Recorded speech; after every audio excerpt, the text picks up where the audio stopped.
एक बड़े से जंगल में पुष्पराज नाम का एक बड़ा स्मगलर हुआ करता था। उसके पास बहुत से लोग काम करते थे। वो लाल चंदन के पेड़ों को काटता था। उन्हें उसके पास मौजूद हाथी उठाकर ले जाते थे और उसके आदमी लॉरियों में लाल चंदन को चढ़ाते थे। वहाँ से लॉरी निकलते थे। वहाँ पर चेकपोस्ट के पास मौजूद पुलिस वाले भी पुष्पराज के ही आदमी होने के कारण उनकी जांच करे बिना ही वो लोग लॉरियों को छोड़ देते थे। ऐसे उसके जुर्म का साम्राज्य बहुत फैला हुआ था। उसके पास गंगा नाम की एक हाथी थी। पुष्पराज को गंगा बहुत पसंद थी। उसे अच्छा खाना खिलाते हुए उसका बहुत ख्याल रखता था। वो भी पुष्पराज को अपने ऊपर बिठाकर घूमते रहती थी।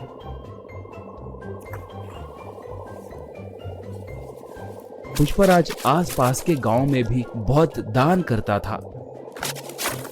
इसलिए अगर गांव में कभी कोई पुलिस की गाड़ी आती तो उस गांव में रहने वाले पुष्पराज के आदमी तुरंत पुष्पराज को फोन करके उसे जानकारी देते थे। इससे पुष्पराज सतर्क होकर जंगल में दूसरे इलाके को अपने आदमियों के साथ मिलके चला जाता था।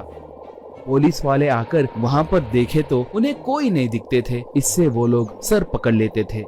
एक बार उस इलाके को एक नया एसपी आया। उसका नाम शेखावत था। वो बहुत बड़ा रिश्वतखोर और भ्रष्ट ऑफिसर था। वो बहुत बड़ा क्रूर और मूर्ख आदमी था। वो जैसे तैसे पुष्पराज को पकड़ने के लिए देख रहा था।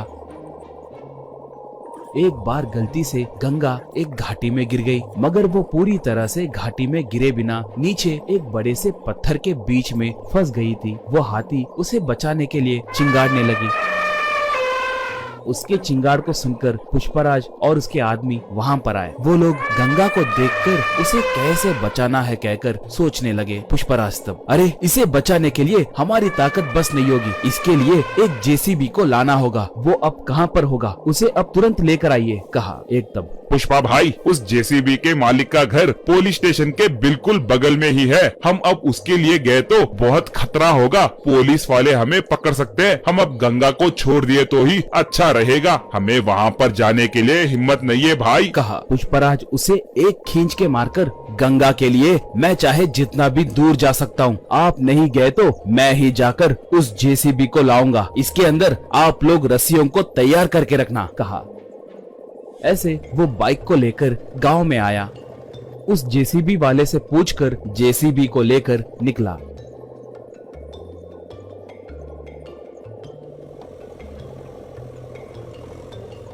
उसे देखकर एक पुलिस इन्फॉर्मर शेखावत को फोन करके पूरी बात बताया। बस शेखावत तुरंत अपने जीप में निकला। पुष्पराज पहाड़ के पास पहुंचकर जेसीबी को रस्सियां बांधकर उनसे गंगा को ऊपर खींचकर उसे बचाया। गंगा ऊपर आकर खुशी से चिंगाड़ने लगी। पुष्पराज को अपने सूंड से आशीर्वाद दी। इतने में शेखावत वहाँ पर आकर बंदूक से पुष्पराज पे निशाना साधा। शराफत से सरेंडर हो जाओ, वरना ये बुलेट तुम्हारे भेजे में घुसेगी, कहकर पुकारा। उसे देखकर पुष्पराज के आदमी मारे डर के वहाँ से भाग गए। पुष्पराज तब, मैं तुम्हारे बारे में बहुत कुछ सुना हूँ। तुम्हारे जैसे निठल्लों को मैंने बहुत देखा है। मैं तुम्हें सरेंडर हुआ तो भी तुम मुझ पर केस डालकर मुझे जेल में नहीं डालोगे कहकर मुझे अच्छे से पता है। मुझे एनकाउंटर करोगे कहकर मैं जानता हूँ, कहा। शेखावत तब, सही कहा, तुम बहुत समझदार हो। मैं तुम्हें एनकाउंटर करने के लिए ही आया हूँ। तुम्हें टपका दिए तो मुझे 10 करोड़ रुपए मिलेंगे। चुपचाप भगवान की याद करो, यही तुम्हारे आखिरी क्षण है, कहा। बस गंगा एकदम से उस पर वार की। सूंड से उसके हाथ में के बंदूक को दूर फेंक दी। उसे अपने सूंड से पकड़कर जमीन पे जोर से पटकी। बाद में उसे उसी घाटी में फेंक दी। इससे उसे छुटकारा मिला। बाद में पुष्पराज गंगा को प्यार से चूमा।